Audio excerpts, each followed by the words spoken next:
All right, welcome back to the Plain Fun RC channel. You are looking at the flap, and normally this flap would have been attached on the bottom. You're looking at the leading edge there. It would have been attached on the bottom with a nylon hinge, but because the previous owner decided to epoxy the flap in place, it didn't quite work that way. Let me see if I can get a bit. There we go. That's a little better. Much better. Better lighting. Anyway, so the plan is thinking that I might just glass the side and the leading edge. And if you look right there, that little plastic piece, that's actually supposed to be the horn. And I'll show you why in a second. And let me give you a better view of the other flap.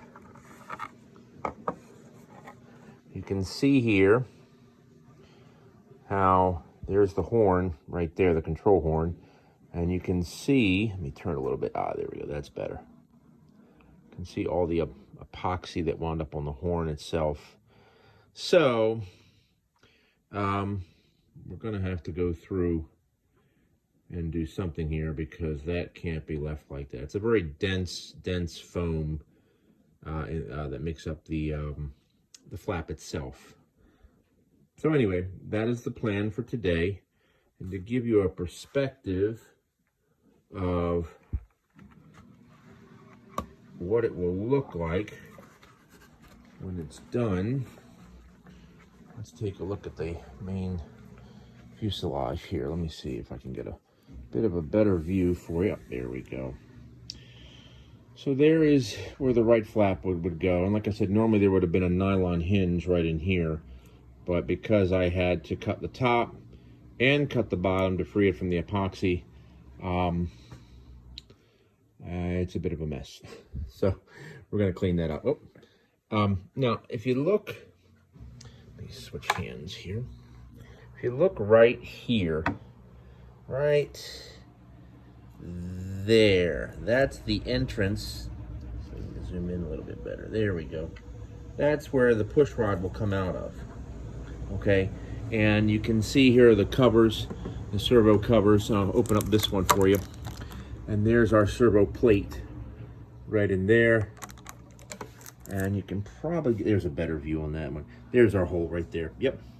See that hole? That's where the push rod comes out of. Now these push rods actually deploy at 75 to 90 degrees because of the speed at which it flies. So not only do I have to fix the leading edge and the sides on the actual flap itself, on the actual flap itself, but I have to go through and also I've got to glass this part here because once again the previous owner had put epoxy here as well, and so I had to cut into that, which obviously ruined the finish that would have normally have been there. The other thing I did is when I was cutting this, let's see if I can get you, if I can show it to you the best I can. There it is. See that little cut right in there? When I was using a cutting wheel, I realized I was not cutting in the right spot. So I have got to run some epoxy or something in there to seal that up, because that runs almost the full length of the trailing edge here on the wing. So that's an easy fix.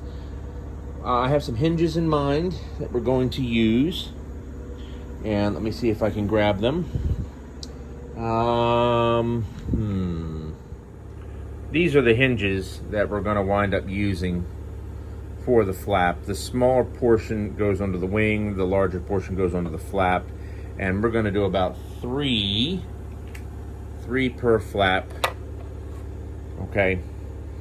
And they'll just get attached to the bottom of the wing. So it's not too difficult, just going to require a little patience to get that done. And more to come. All right, folks, continuing with our update, you can see our left section of the center wing. We've cleaned it up quite a bit. And for comparison, here's the right section over here. As you can see, that's still quite a mess. And we're going to get that cleaned out. And what I've been doing is I've been using a good old popsicle stick with 80 grit on there and just getting in there and just sanding away as much of that excess epoxy as possible. So one good thing that did come out of this is that after working on the left flap, I was able to save the control horn. Oops, sorry. There we go. The control horn that is still in the flap. I didn't cut it completely off, so I just need to put a little epoxy on there to hold that in place. But so we're gonna, the plan now is to go ahead and to clean up the right side, as I mentioned just a second ago. And then once we're done with that, then we'll go ahead and we'll put on some light glass right there and on the opposite side, and then we'll put on some light glass on both flaps for the leading edge and for the inboard portion. Oops, excuse me. There we go, inboard portion of the flap. So we're coming along slowly but surely. This is going a lot better than what I imagined, and that's a good thing. So more to come. All right, continuing with our update on the flap. Some good news happened. This is the actual front portion of the control horn. Let me put this down on the table there. That is the front portion of the control horn there. And that goes, there we go. That goes right here. When I had to cut the flaps free with the cutting wheel, it, of course, cut this. But this piece here remained epoxied there in that hole, as you can see. And thank goodness for a little work, I was able to free it and was able to clean it up a lot. And I'll just go ahead and I'll wind up just gluing it back in place with some epoxy. And that's a good thing, because if I couldn't get this off of the trailing edge of the flap, which actually was the spar is what we're looking at, then I was going to have to go ahead and put a whole new horn in here, and that's not easy. This whole thing is a solid foam, and it is not something it's simple to cut through. So the good news abounds.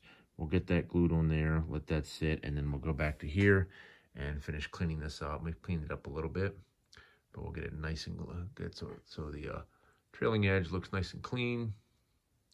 And then we'll keep on keeping on. More to come.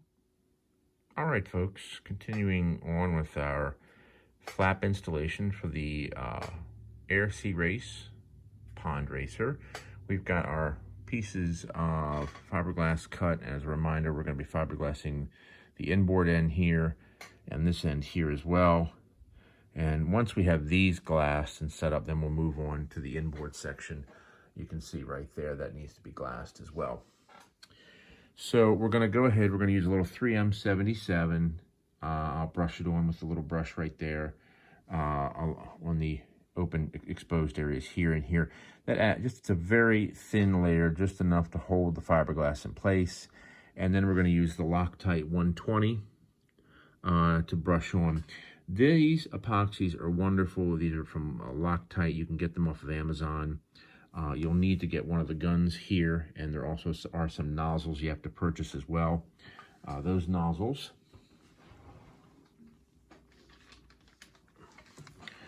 are these right here. Oops, that's upside down. Let me turn that upside up so you can see it. There we go. Those are the nozzles you need to purchase, and they're mixing nozzles, as you can see. And they do all the mixing for you, and they just attach onto the front of the epoxy there where that little cap is. But I can't recommend it enough. The 608 is 5 minute, the 30 CL is 30 minute, and the 120 is 120 minutes. 120 minutes, and that means that's the cure time.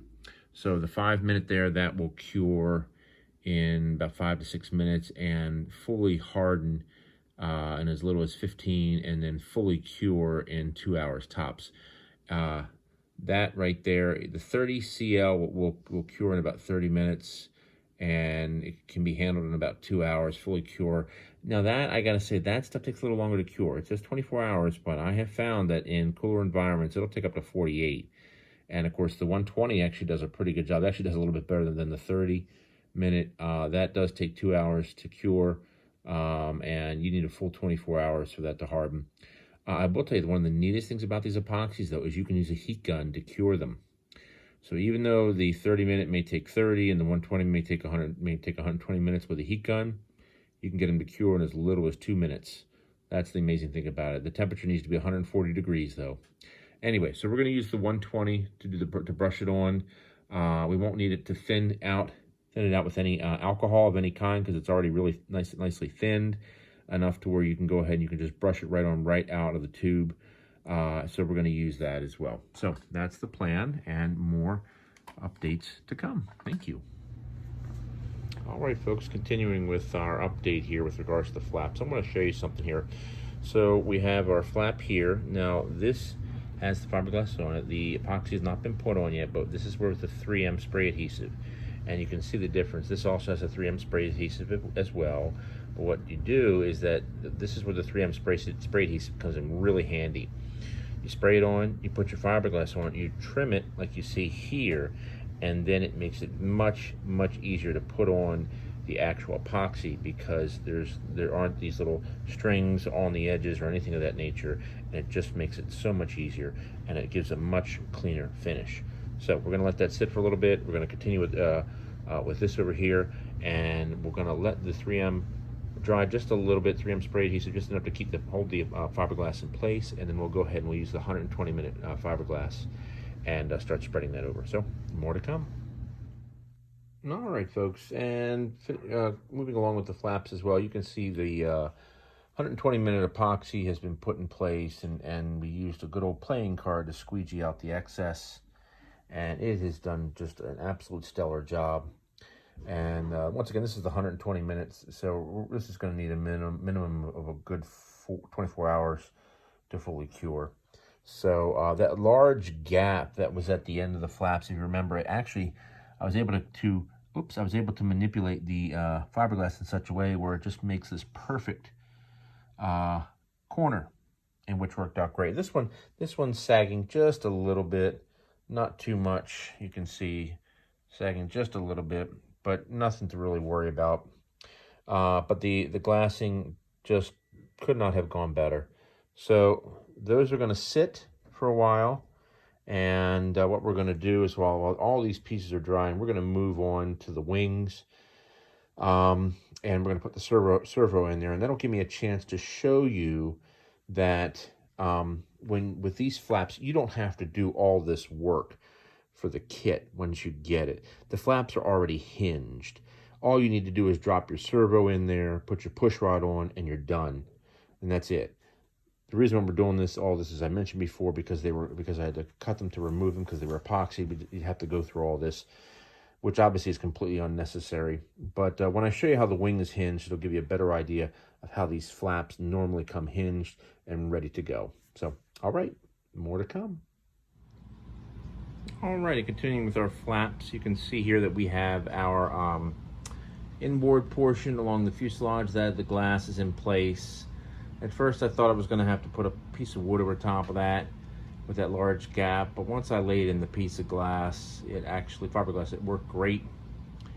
Use the 120 minute epoxy, and so that's going to sit overnight, sit for 24 hours for it to fully cure. So we're going to let those items sit, the flaps and the inboard portion as well, let that fully dry, and then we'll move on to getting them hinged once they're completely dry. All right, more to come.